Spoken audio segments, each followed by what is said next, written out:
आदरणीय दर्शक महानुभावहरू, हामी सुस्ताको पुलमा छौँ, हरिदाई र म। अब यो पुलको अवस्था यस्तो छ, हामी पुरा खतरा तरिकाले यहाँ चलाइरहेका छौँ गाडी पनि। तपाईँको यहाँ ताजा अवस्था कस्तो तपाईँहरू हेर्न सक्नुहुन्छ यो अवस्था। हामीले यहाँ चाहिँ पुरै हर्न ब्यागहरू सबै बज्ने मोटरसाइकलमा हामी खतरा तरिकाले यहाँ हिँडिराखेका छौँ। हाम्रो पुल कति लामो छ भन्ने कुराको अवस्था तपाईँहरूले यो भिडियो हेरिसकेपछि थाहा पक्कै पाउनुहुनेछ। वास्तवमा सुस्ता भनेको कस्तो रहेछ, सुस्ता भनेको कस्तो रहेछ भन्ने कुरा तपाईँहरूलाई जान्नको लागि धेरै धेरै सहयोग गराउनेछ। यता पनि तपाईँहरू हेर्न सक्नुहुन्छ, अवस्था यस्तो छ। यता पनि यहाँबाट हामी यसरी हामी लड्ने सम्भावना पनि उत्तिकै छ। अब हामी यसमा हिँडिराखेकै छौँ। ढुङ्गा चलेकै छ। यता पुलमा हामी सवार छौँ। यो मोटरसाइकलमा हामी यो लगभग 3-4-5 मिनटको दूरी लाग्छ होला मोटरसाइकलमै पार गर्नका लागि। यो पुल पार गर्नका लागि चाहिँ हामीलाई लगभग 5 मिनट त लाग्छ होला मोटरसाइकलमा। यस्तो अवस्था छ। धेरै लाग्छ भन्नुपर्छ हरिदाईले। यताबाट नि गाडी आइराखेको छ। अब कसरी हो यो छिराउने भन्ने कुरा छैन। साथीले हर्न लगाइराख्नु भएको छ।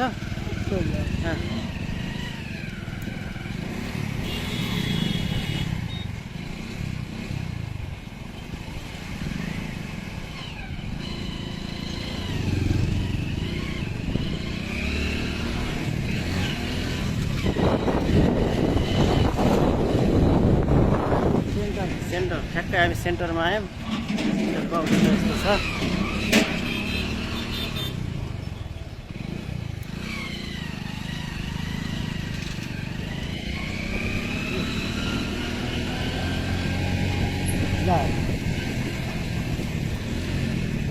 यो 50% सेन्टर, यो सेन्टर हो, यो पुलको सेन्टर यस्तो छ। खतरा लेखिरहेको छ।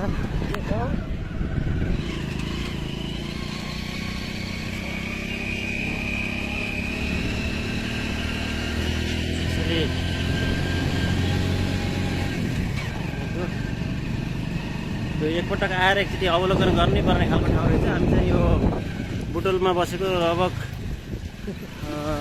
16-17 वर्ष पश्चात चाहिँ हामी यहाँ आज आउने अवसर जुटेको छ। हामीले देख्न सक्छौँ अब यहाँ यी साइकलमा हाम्रा साथीहरू हिँडिराख्नु भएको छ। अझै कति छ हजुरहरूले हेर्न सक्नुहुन्छ। यो अहिले आउँदै सकिँदै कति छ।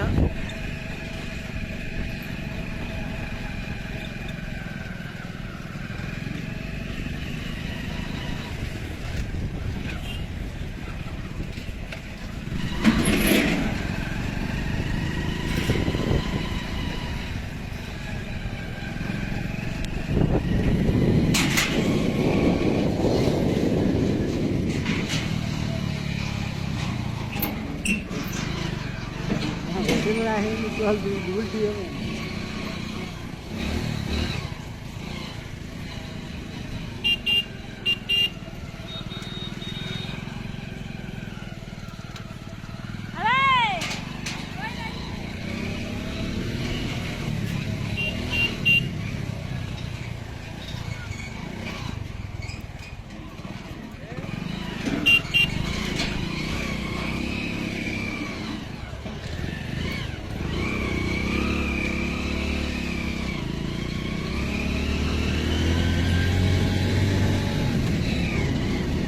मोटरसाइकलको आवाजबाटै थाहा हुन्छ कि कस्तो दुःख छ भन्ने कुरा चाहिँ तपाईँहरूले पक्कै अनुमान गर्नुभएकै होला। यो सुस्ताको पुल हो। अझै तपाईँ देख्न सक्नुहुन्छ यो सुस्ताको पुल अझै कति छ भन्ने कुराहरू हेर्नका लागि। यहाँको वातावरण यस्तो छ, कति हरियाली पनि छ, तर यहाँका घरहरू बस्तीहरू एकदमै हामीले चाहिँ हेर्दाखेरि पनि दुःख लाग्ने अवस्थामा छन्। करिब 5 मिनट भइसकेको छ हामी पुलमा यात्रा गरेको मोटरसाइकलमा। अझै पनि हामीले यो पुल क्रस गर्न सकिरहेका छैनौँ। आदरणीय दर्शक महानुभावहरू यहाँले हेर्न सक्नुहुन्छ।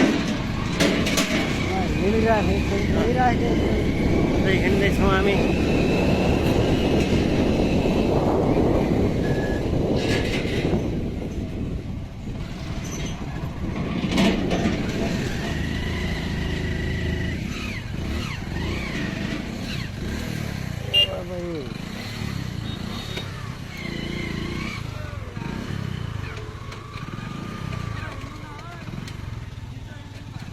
छिटो हिँड्ने अब यहाँ हाम्रो गाडी रोकिएको अवस्था छ। पछाडिबाट हामीलाई फोर्स गरिरहेका छन् छिटो हिँड्नु भनेर। कसरी हिँड्ने छिटो? दौडिरह्यो। तान्नु पऱ्यो नि गाडी।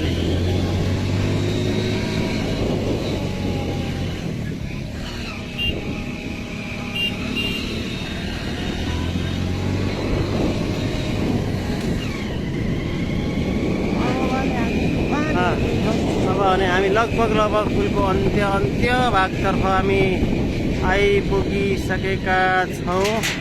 यहाँ तपाईँहरूले देख्न सक्नुहुन्छ। अब हामीले यो मान्छेको चाहिँ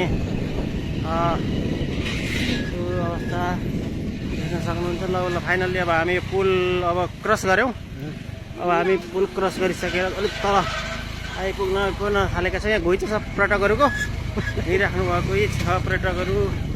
अब हामी फाइनल्ली यहाँबाट क्रस गरेर अब गेटबाट बाहिर निस्केको अवस्था छ।